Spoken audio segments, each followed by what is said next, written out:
So it all started on Sunday, May 26th. I was flying back home from Texas, where I was at my girlfriend's sister's wedding. We had a layover in Vegas before our 1-hour flight back to Sacramento. I land in Vegas, and I get reception. That's when my roommates call me and tell me how the door to our backyard gate was busted open and my beautiful husky wolf mix was missing. That dog is everything to me. She is 3 years old now, and I've had her since she was 2 months old. She's been with me through all my breakup, my layoffs, and my evictions. She was my only friend when all my other friends believed the rumors my ex said about me. Anyway, she is gone, and I get home to start doing the usual, putting up flyers offering a reward and notifying every shelter, vet, and her chip company of her disappearance. I put notices on every lost and found page, and suddenly it starts to go viral on Facebook. A lot of people really wanted to help me find my dog, and I had eyes everywhere. I wake up one day to a Craigslist ad with a picture of an unknown girl hugging my dog with the ad titled, "Found Husky," sent to me by a friend of mine. So I contact the ad maker. The lady was nice and explained how she didn't find my dog, but a friend of hers on IG found her. She watched her post pictures on IG and brag about how the universe brought me this beautiful bitch. She sent me screenshots of her Instagram and all the pictures she posted of my dog. She then tells me I don't know her personally, but she is a fellow escort. It turns out the girl who has my dog is an escort. So she messaged the girl to tell her that she found the owner of the dog, and she fuldelet's all posts about my doggy and bloke kiss the ad maker. So I think, alright, this is already viral. Game on, bitch. I get all the people who have been searching, including my detective aunt, and we make a hunt. I file a police report, and they are down to bust the chick, but I have to find where she is and holding my dog for them to do anything, which is pretty useless. I get people to start contacting one another. We found her legal name, all the addresses she is tied with, including her boyfriend, mom, stepdad, possibly dad, and stepmom's info. We even found 2 warrants for her arrest. She was charged with petty theft, hit and run involving property damage, lying to a peace officer, and possession of contraband. After I found that info, including her being an escort, which is illegal where I'm from, we had her. I dug up all her info, including emails and phone numbers, with her escort phone number. So I call this woman to confront her, and she starts yelling at me about how I'm harassing and threatening her. This is the first time I've ever talked to the woman, and how she was going to press charges on me. She then said she brought my dog to a shelter. She also told me which shelter, 2 days prior. I confirmed that wasn't true. Meanwhile, I'm gathering all the proof I have that this dog is mine, which is 3 years of time-stamped photos with me and the dog, and the chip information that my dog is registered with, and her being in my naming with the chip company. She is told this and still refuses to give her back by saying, "I'm afraid to give the dog back because the owner is threatening me," which I never did and have proof of that. So now she is on blast on Facebook, Instagram, and Reddit as well. I'll provide with more edits later. Update. So I'm not sure what more I can really do. The court fees to even try and get this bitch is gonna break my bank, and I already spent over $1,000 trying to find my dog. Then even trying to find and serve her with the court may not work because the cops will only try 3 times before they say, "Welp, you're on your own." And then I would have to hire a private investigator. I'm not sure what to do besides blast her so goddamn hard this ends up on every news station and radio station in the Sacramento region. UPDAT again. OBOOOOY. So check this shit out. The girl that stole my dog was with another girl when they found my dog. And boy does the plot thicken.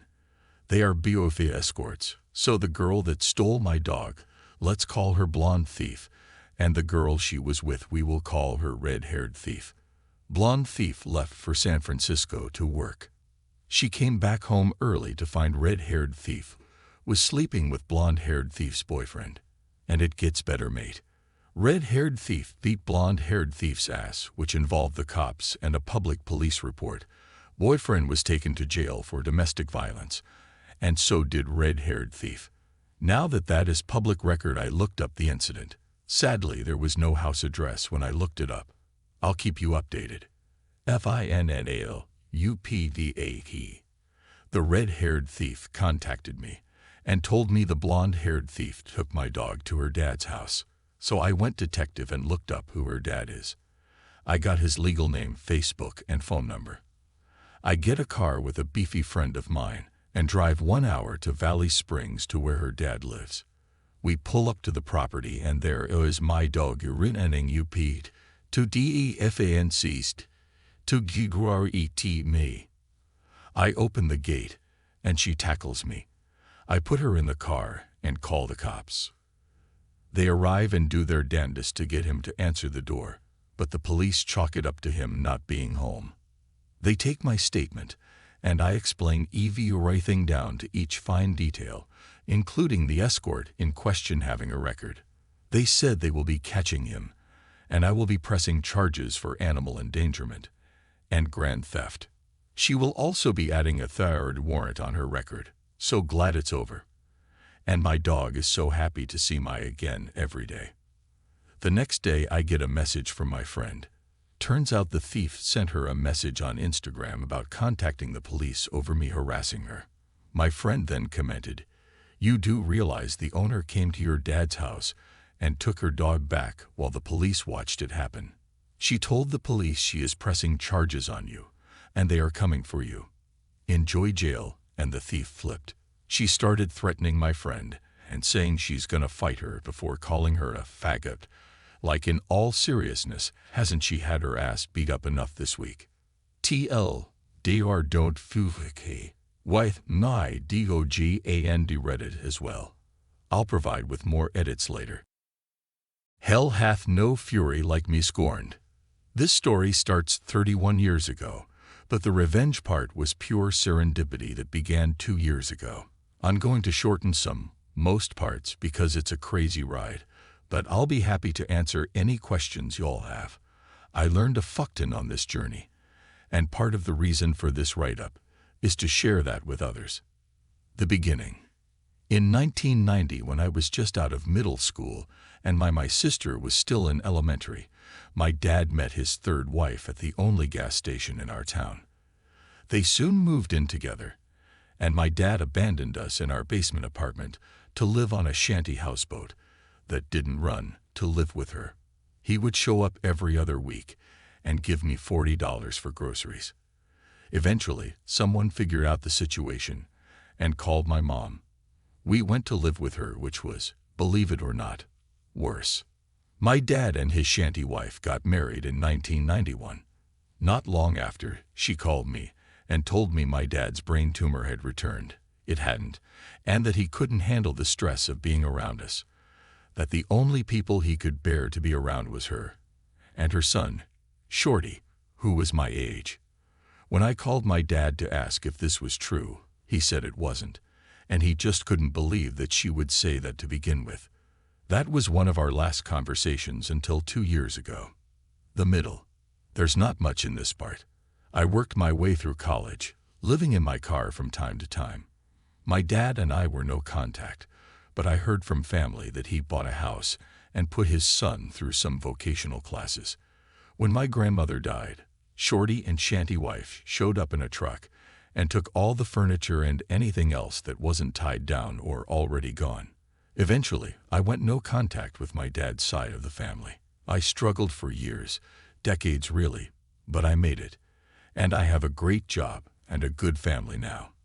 The best revenge is living well, right? The pre-end warm-up. 2 years ago, Oct. 2019, I got a call from my dad's brother, Alan. He told me my dad was in a nursing home in another state. Great. And I needed to go see him because he needed my help. WTF.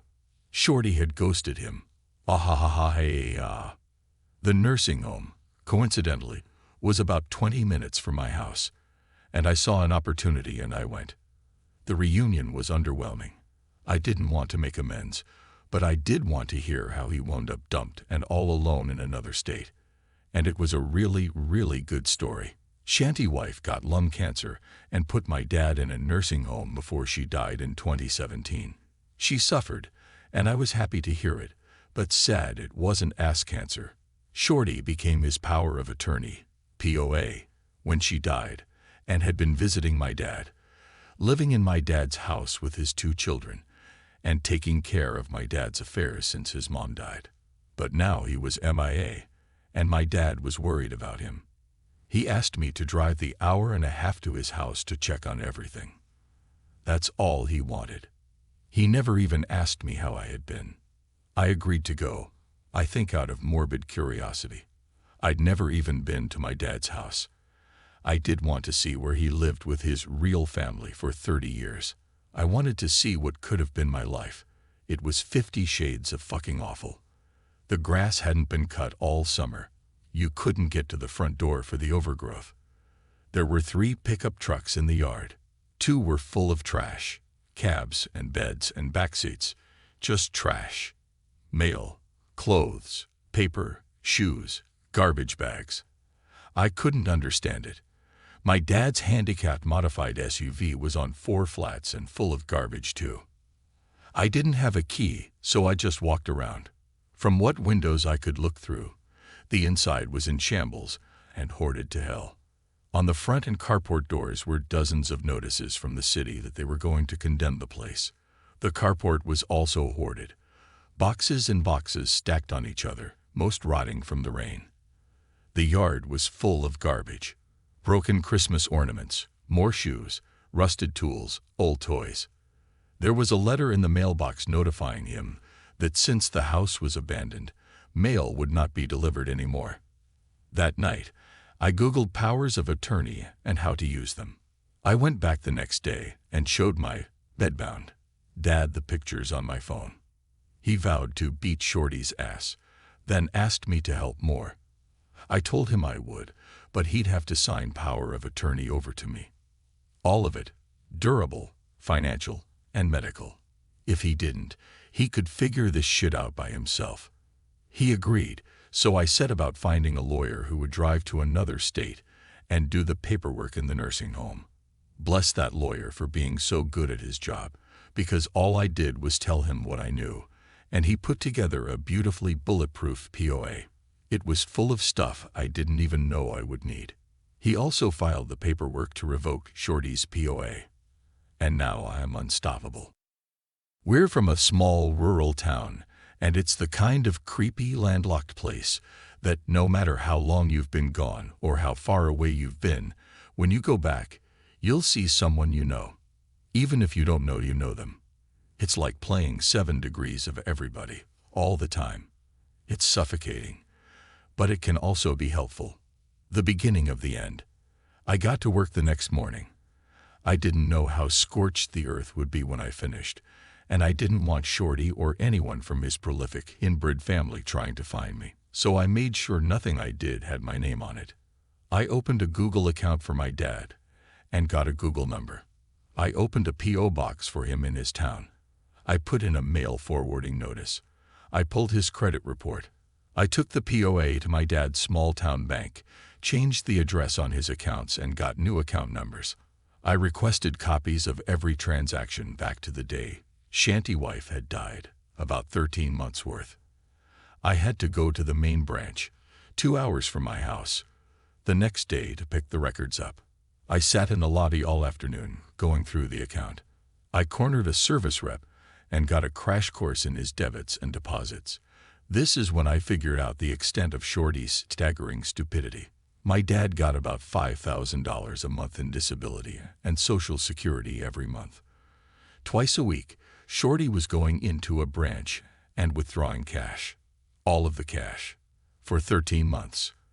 And every time he did it, as the POA, he had to sign a form stating that he was acting on behalf of my dad, and that form was notarized by the bank. I went through every withdrawal and got the bank to confirm that every one of them was made by Shorty. Then I went to the house and called a locksmith. I knew it was bad, but I had no idea what was waiting for me there. He got the first door open, and the stench rolled out like a fog bank. We both gagged. 2 locks later, I was so embarrassed by what he had to see and smell, I gave him a $60 tip. And with shiny new keys in hand, I called the cops. I told them I was POA for my dad, was checking on his house, and there were 3 vehicles there that didn't belong to him. He asked me if I knew who they belonged to. I said no, and I wanted them towed. He told me to call a tow company, and he would meet them there. They showed up with 2 wreckers. The tow truck guy got out and asked me for a signature. I only signed my first name. As I was signing, he asked, "Do you know Shorty?" Running on pure hatred at this point, I surprised myself. "Do you?" I asked. He said he did, and that he's an asshole. I responded, "He might be. Hey, can you do me a favor? If you see him, will you tell him an Endolian is coming for him?" His bravado evaporated. He knows a crazy bitch when he sees one. They towed the trucks. When everyone was gone, I opened the door in the carport to peek in. The sun was going down and it was dark in the house. I heard something faint, and after some seconds realized it was the roaches and the rats doing their roach and rat stuff. I could smell it all in my hair. I sat on the carport steps and watched the sun go down. I was mad. Just so fucking cosmically livid that 72 hours was all it took to dissolve 3 decades, and here I was, stinking and listening to the rats, and cleaning everyone else's shit up. Taking time away from my family, and for what? I had a coming to Jesus with myself. I could either bow out now, or double down. And the thing is, I'm tenacious. To a goddamn fault. I had to be to survive. And this was a bone I couldn't put down. The thought of Shorty's life being appended, his only source of income, probably, disappearing literally overnight, and my dad having to hear, secondhand from me, that he's broke and alone, made me absolutely giddy. I desperately wanted them both to lose what they had left. So I decided I was going to triple dog down. That night, I Googled restraining orders. And it was surprisingly easy to get one. I went to the courthouse in my hometown, went to the clerk's office, and told her I needed a restraining order. I filled the form in at a rickety little table while I was there. I wasn't prepared to see a judge that day, but she took the form and said, "Oak, I'll see if the judge is still here." That kind of scared me. She took me to his chambers, and as I was waiting, I looked around and saw he had certificates of appreciation hanging up from various veterans groups. Then I wiped my palms and thought, fish in a fucking barrel. He asked about my dad's stint in the Marines and about the Dodd office logo on my sweater. I'm a contractor. He read my form and granted the temporary order. I would have to go back for the permanent one, where Shorty would be able to argue against it. Then I went home and Googled biohazard companies and elder abuse statutes in my state. I hired a biohazard company to shovel all shit out of the house for $7,000. I would have paid double. They found my dad's mummified dog under some pizza boxes in the master bedroom. They sent me pictures and salvaged some papers. Shorty was served during this time, and a hearing was set. I got to work collecting and documenting shit. I made pictures and spreadsheets and timelines with cross-references because fuck it, now they had my full attention. The paid versions of Truthfinder and Trello seriously got me through all this. In my spare time, I went to the nursing home and gave my dad 8x10 copies of the pictures of his dead dog, from every angle. Before court, I went to the police station nearby and told them I wanted to report an elder abuse crime. A white-collar detective came out and told me it was a domestic matter and that since Shorty had been POA, everything he had done was legal. And this was the day I got to teach a small-town detective about the fiduciary responsibilities of a POA. Thanks, Google. I handed him a copy of the statute with the applicable sections highlighted.